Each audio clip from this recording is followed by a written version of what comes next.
Bismillah ve salatu ve selamu ala Resulillah ve ala alihi ve sahbihi ve men vala. Jalaldır Suyuti'ninki Halifler Tarihi namlı kitabı dersimizin devamında bugün Suyuti rahmetullahi aleyh Ömer ibn Hattab radıyallahu anhu'niki ümmeti kaldırgan vesiyetler hakkında toxtalmakçı.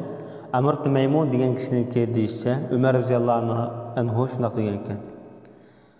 Meniki vafatimni musulmon kishining qo'lida qilmagan Allohga hamd sanolar bo'lsin deb bo'lib oğlu Abdullah mundaq debdi. Oğlum Abdullah. Mening qanchalar qarzim bor shunga qarab baqqin. Shuning bilan bular hisoblab 86.000 dirham qarz bor ekanda shu atrofda. Ömer roziyallohu anhuniki o'lib ketishdan burun qarzi. Shuning bilan Ömer roziyallohu anhu debdi. Agar Ömer oilasiniki meli shunga yetsa, shu moldan ado qilinglar. Agar bu yetmasa, adi jamoatidan so'ranglar. Agar adi jamoati shu Ömer ibn Xattobniki tog'ilari, aka illari shularning jamoati bo'ladi. Agar ularning mollarini yetmasa, qarzini to'lashga Qurayshdan so'ranglar. Shuning bilan o'g'ilni yana buyuribdi. Onamiz Oyshaning qishig'i bag'in. Ömer shu payg'ambarimiz bilan Abu Bakr yotgan joyda dafn qilinishni xohlaydi deb ruxsat so'rab baqqin dedi. Shuning bilan Abdullah ibn Umar Oysha roziyallohu anhaning qishig'i berib gapni degandan keyin Oysha javoban mundaq debdi. Asli bu joyni men o'zim yetish uchun orzulagan edim, ko'nglim pukkan edim. Lekin men buni bugun Ömer'ga berma, o'zimni qayrib qo'yib Ömer'ga beray dedi.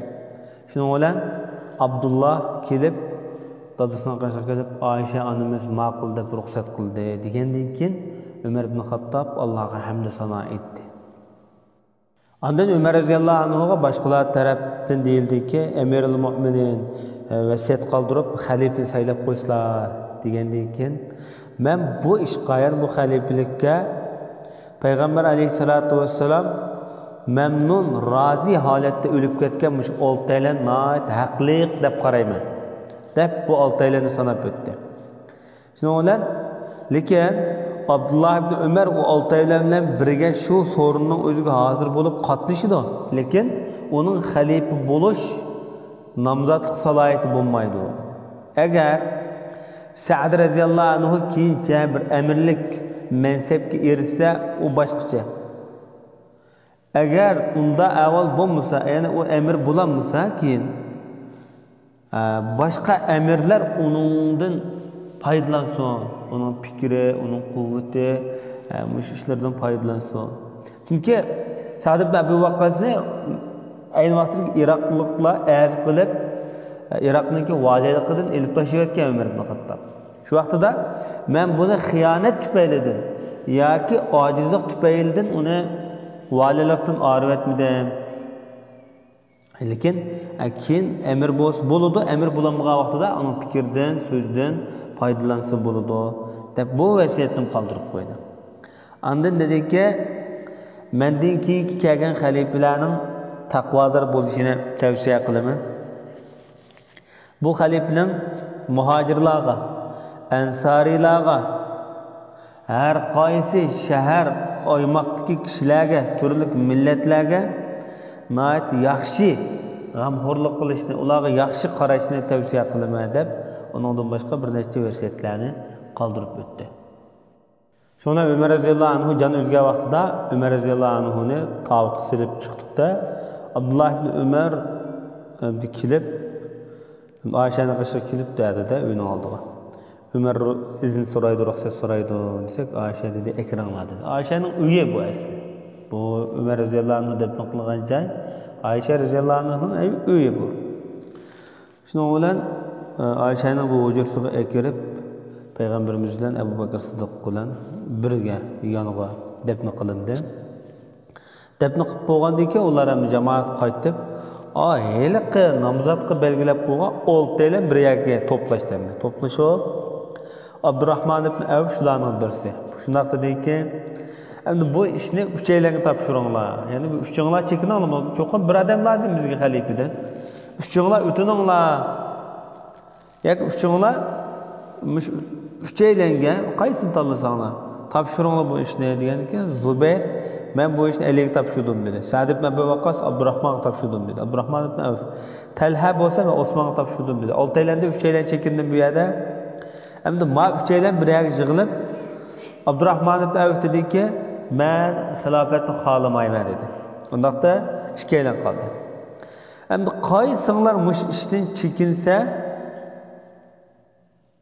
biz qarshi tarafga mush ishni topshiramiz, xilofat mansibini topshiramiz. Allah shuning ustida nazoratchidir, endi islom shuning ustida endi hokimdir deb shunaqada. Mush ishkinglar o'z ishinglarda dedi, o'z qalbinglarda kim eng yaxshi deb, qaysimiz eng yaxshi degan nazarda bo'lib, o'zingizga bir beqib beqinglar, qarab beqinglar. Mush ummatning eng yaxshi bo'lishini izlasin bo'lar. Degandan Ali bilan Osmon roziyallohu anhu jim tudamdi. Birsi tushmida bu adamda. Nersen bo'g'in demidi ikkisi. Yema chekinaymi demidi, jim turgandan keyin Abdurrahmon ibn Avf dedi. Hamda bu ishni menga topshiringlar dedi undaqda. Allah mening ustimda nazoratchidir. Sizlarning eng afzalinglar, eng yaxshingni izlash uchun hargiz men bu yerda bo'shonlik qilmayman. Cho'qim eng yaxshingni tepib chiqaman dedi. Degandan keyin o ishga aylanib bo'ladi deb qo'shildi. Ali roziyallohu anhu bilan ayrim paranglashib Abdurrahmon bundaq dedi. Sen eng tunji burun musulmon bo'lgan, ham payg'ambarimizningki yaqin tuqqunisan. Agar biz seni amir qilib, xalif qilib saylasak, sen cho'qim adil boshqara olaysan. Seni bu salohiyat bor. Agar boshqalar san xalifa bo'lsa, uning cho'qim gapini anglab, uning itoat qilsa. Shundoq qo degan ha dedi. Anda Osmon roziyallohu anhu bilan ayrim paranglashib, Osmon roziyallohu anhu shu tarzda gaplarni qilib, ikkisidan misoq va'da nomini ilib Osmonga bay'at qildi. Ali ondan Osmonga bay'at qildi. Shunayta tartiblik besiqtudi bu yerda. İmam Ahmedning Musnad nomli kitobida Umar roziyallohu anhu rivoyat qilib bundoq dedi. Agar mening ajlim to'shib o'lib ketib qolsam, Abu Ubayda ibn Jarroh hayot bo'lgan bo'lsa, shuni xalif qilib qo'yatdim. Allohim mendan nimishqa uni xalif qilib qo'yding deb so'rab qolsa, payg'ambarimizning mundoq deganligini anglagan edim. Har qanday bir payg'ambarning omonatdor bir odam bo'ladi. Bu ummatning omonatdor odami Abu Ubayda ibn Jarroh degan edi. Agar mening ajlim to'shib qilib ajlimni to'shib qoldi, Abu Ubayda o'lib ketdi. Chunki bular Ammas vabosida o'lib ketganda Muaz ibn Jabalni xalif deb saylab qo'yatdim. Agar Allohim mendan Muaz ibn Jabalni nimishqa xalif qilib qo'yding desa, payg'ambarimizning mundoq deganligini anglagan edim. Qiyomat kuni ulamolarning oldida yigona ayrim olaydi farqli holatda jami qilindi, yig'ilindi mahshargohda deb shunaq degan. Ya'ni Muaz ibn Jabal bütün ulamolarning oldida bir imom sifatida yig'ildi ekanda qiyomat mahshargohda. Bu ishkalan hamda Umar roziyallohu anhuning xilofat davrida o'lib ketgan. Demak, Umar roziyallohu anhuning orzusida agar bu ishkalan hayot bo'lgan bo'lsa, bu ishkalanni saylab qo'yatdim degan ekan. Endi Musnadda ham Abu Rafi rivoyat qilib Umar roziyallohu anhu o'lib ketgan vaqtida xalifni kimni qilib qo'ysan degandek savollar so'ralgan vaqtida bundoq degan ekan. Bu ishqa bir xil yoqtirilmagan ahvoldagidek bir yarashmanlik bo'layotdi mening ashablarimda. Agar men mush ajal kelib mush ikki odamning birisi bo'lgan bo'lsa, shuni topshiratdim. Biri Abu Huzayfaning ozodkirchisi Salim. Bu kishimi burroq o'lib ketib qolgan. Yaman tarafdan Najd tarafda o'lib ketgan. Biri Abu Ubayda ibn Jarroh. Ya'ni Umar roziyallohu anhuning ko'z qarashicha mush uchaylarni bak ummatga shu xalif bo'lishga loyiq kishilar deb o'zining ko'nglida sanagan ekan. Hamda Ömer radhiyallohu anhuning vafoti, o'limi, namozini kim o'qigan, o'zininki naqshida nima xat patdi degandek mazmunlarda Ömer radhiyallohu anhu Zulhijjadan 4 kun qolganda, ya'ni Zulhijjaninki 25-26 shu kunsi çarşamba kunda qasd uchirgan. Muharramninki 1-kuni yakshanba kun etiganda dafn qilingan. Shu vaqtida 63 yosh edi deydi. Ba'zilar 66 yosh edi deganlar bor, 61 yosh deganlar bor, 60 yosh deganlar bor. Bu İmam Vaqidi degan olim 60 yosh deganni kuchlantirgan. 59 yosh deganlar bor.